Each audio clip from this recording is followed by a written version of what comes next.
And continuing on here at Locked On Rockets, your daily podcast home for everything Houston Rockets basketball. Now, let's talk a little Ousmane Dieng, a guy who is one of the more incredibly enticing prospects in this year's NBA draft. Although, again, he may be a little bit outside of the range of where the Rockets are going to be picking. A lot of the mocks that I've seen have Dieng kind of projected to be somewhere in the late lottery range. Like I've seen him go as early as like 8 or 9 in certain mocks. I've seen him down around 12, 13, 14, 15 in certain mocks, both professional, fan made, whatever. So, his range is probably that late lottery-esque area. And again, the Rockets are just outside of that with their first pick at 17, but understandably could trade up if this is a prospect that they're very impressed by. Now, this guy has the exact blend of defense, size,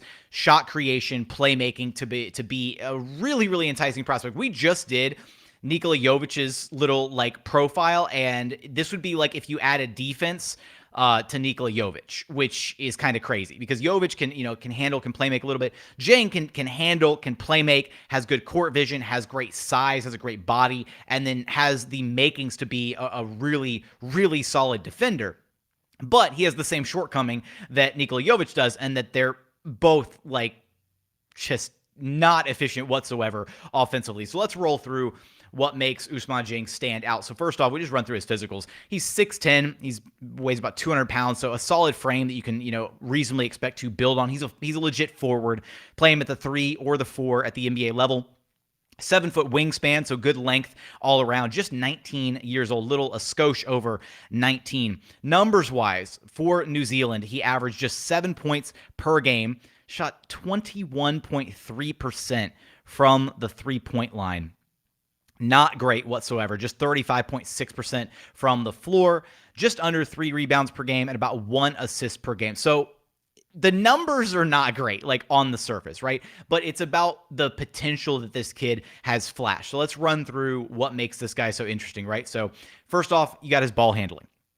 He is a very effective dribbler. He's able to get wherever he wants to on the floor, whether he is looking to create for one of his teammates, whether he is looking to get all the way to the rim, whether he's looking to get into kind of the mid-range area and get to like his pull-up game, either pull-up jumper, floater, that kind of thing. He can effectively get wherever he wants. He's adept at keeping his dribble alive and maneuvering around the court, maneuvering around defenses without, picking up his dribble and getting stuck somewhere, right? Which is a nice ability to have, right? It's incredibly frustrating when you see a player, out there on the floor and they immediately pick up their dribble after, 1 or 2 moves, and then they're stuck in no man's land and they need a bailout cut or, somebody at the top of the key to just throw the ball back out to.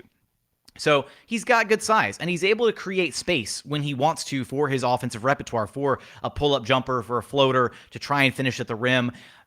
The shots just are not going in right now.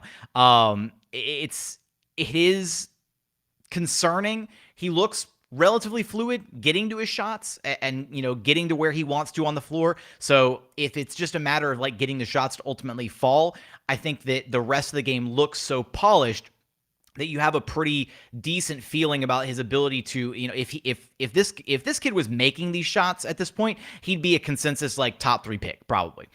So right now, just no offensive efficiency whatsoever. Good passing vision, though, is able to spot cutters, is able to see when guys are moving around the floor, kind of hitting them, in moments for them to capitalize on, either at the rim or when they're wide open on the three-point line, that kind of thing. He does have a tendency at times to kind of not throw the ball on target. The passes can be a little sloppy. So it's not, it's not the absolute end of the world. I think when I'm looking at like court vision for a player like Dieng, especially out of his position as a 3-4 type guy, I don't need a guy to be completely like totally on the money. If he's creating opportunities for his teammates, that's already a very, very big thing. With his size, with his length, with that entire blend that he's got, he's going to be a very high-level defender at the NBA level. He's got the quickness and the agility to stick with fast players when he's on the ball. And as far as his ability kind of off the ball, this is one of those things where, sometimes defensive awareness can be an issue for a lot of these young guys. Like, this is not an issue exclusive to him. There's a handful of guys in this draft that are like some of the true defensive aces that we've covered, like that have the defensive IQ and don't necessarily get, caught up off ball defensively and caught sleeping or whatever. But it's just about that awareness and kind of honing in on defensive schemes. And again, there's a reasonable expectation that rookies are going to struggle for that. Or struggle with that, I should say. But he projects to be a really, really solid NBA level defender with his size, with his length, with his quickness, all of that. A guy who can easily stick with guards, who can stick with wings, who's got the size to deal with some bigger guys, needs to add some weight to his frame. But again, a good foundation is there. Now, offensively, again, the efficiency is rather concerning. He doesn't necessarily use his size to his advantage offensively. He uses the length really well defensively, especially when he's on ball defending.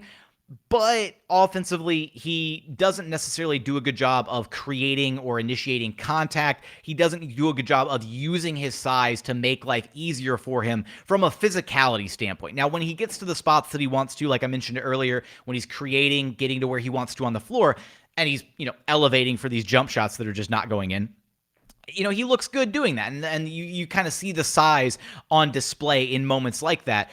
But as far as like getting all the way to the rim and using his 6'10" frame to maybe, dunk on some guys or finish through contact, that's just not happening currently right now. He does not attempt a ton of free throws, didn't attempt a ton of free throws. And at the end of the day, like that's something that you need to expect out of a guy with a 6'10" body. Again, maybe adding a little bit more muscle to his frame will help with that as far as his driving ability, getting to the rim. Needs to be able to be more comfortable finishing with both hands too. Like right now, he's predominantly a right-hand finisher around the rim, definitely more comfortable with his right than his left, and adding that added level of comfort of being able to finish going either direction, or at least getting it to relatively the same level going either direction, will help him out a lot as far as, opportunities when it comes to driving to the rim, creating those opportunities. Again, you put the ball in his hands and he can get to basically wherever he wants to on the floor. Now, because he has the decent court vision and, has pretty solid offensive IQ, this is also a guy that you think could reasonably be effective without the ball in his hands, utilizing him maybe as like a screener, as an off-ball presence, as a cutter, that kind of thing. Didn't do a ton of that, but he has the ability to do so if necessary, and I think he could easily be one of those guys that is able to kind of be an additional piece offensively, where you have somebody else initiating the offense, and then he's kind of that mid focal point where, all right, he rolls hard to the rim and he's got that court vision from the middle of the floor, and either he's going to be able to attack himself, create for another teammate, that kind of thing. But his best skill is when he's got the ball in his hands and he's able to create for his teammates, for others. I do think that if you look at the way that he plays, a couple of the comps that I see floating around from him, Brandon Ingram is a really good one because they both have that incredibly slender frame, the length, all of that. Although Brandon Ingram's significantly better shooter. Chandler Parsons was another name that gets mentioned a little bit. Kind of, again, a guy that's got that, Parsons was about 6'8", 6'9", that lengthy kind of small forward, power forward, tweener type frame where he's got the length and the size to kind of bother some smaller wings, but he's still got the speed and agility to keep up with them as well, which is what makes him, really interesting from a physicals standpoint. And then one more in here that I'll chime in is Evan Turner. And I don't see the Evan Turner one as much because Turner a bit smaller, bit of a bulkier build for Evan Turner. Not like significantly so, but just Evan Turner had some upper body strength to him that I think let him kind of battle with or be a little bit more physical as a wing defender throughout his career than necessarily Ousmane Dieng has right at this very moment. But a handful of comps for this kid. Look, the offensive numbers are not great, and I've tried to hone in on that quite a bit by breaking him down in the sense that, that is a little bit concerning, but you look at the rest of the skill package that's there, and you think that if you can get this kid's shot to a place that it's decent, then this guy has all the makings to be a really, really high level player. And I'm not talking just a role player. This guy could have potential, like star potential, if he gets the shot to be figured out, because somebody who you can put the ball in his hands and he can get to wherever he wants on the floor is already creating solid opportunities for himself and for his teammates. All he's got to do is knock down the shots himself. And then that adds a whole new level of gravity to his game, which will then just further make the current like court vision playmaking that he already has at his disposal, make it even more lethal if teams have to actually pay attention to him a bit more as a legitimate scoring threat. So a really, really interesting prospect here.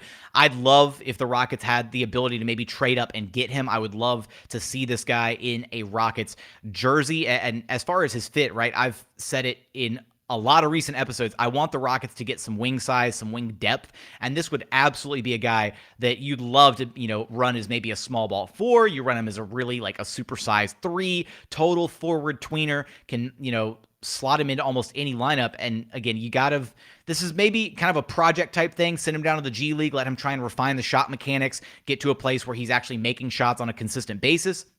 But outside of that, I'd love him as a kind of a long-term project type guy for the Rockets to try and figure out. So that's it for Ousmane Dieng. Coming up, I do want to talk about Jeremy Sochan, the last draft profile we have for today's episode. We're going to get there in just a moment after a quick message from our friends over at rockauto.com, because with the ever-increasing number of makes and models, it's basically impossible for your local chain auto parts store to stock all the parts that your car could possibly need. Save time and money when you use rockauto.com. Why choose to spend 30, 50, even 100% more for the exact same car parts from a chain store or car dealership? Best of all, Rock Auto is a family business. They've been serving do-it-yourselfers online for over 20 years. The prices are always reliably low for every single customer. They don't price gouge you just because you know how to do a little bit of DIY repairs on your vehicle, on your car or truck. They've got everything you could possibly need, from brake parts, tail lamps, motor oil, even brand new carpet. So go explore their easy-to-use website today to find the solutions to your auto parts needs. Go to rockauto.com right now, see all the parts available for your car or truck. And this is the really, really important part. When you go to checkout, be sure to write "Locked On" in their "How did you hear about us" box so that they know that we sent you. Amazing selection, reliably low prices, all the parts your car will ever need. Be sure to visit rockauto.com.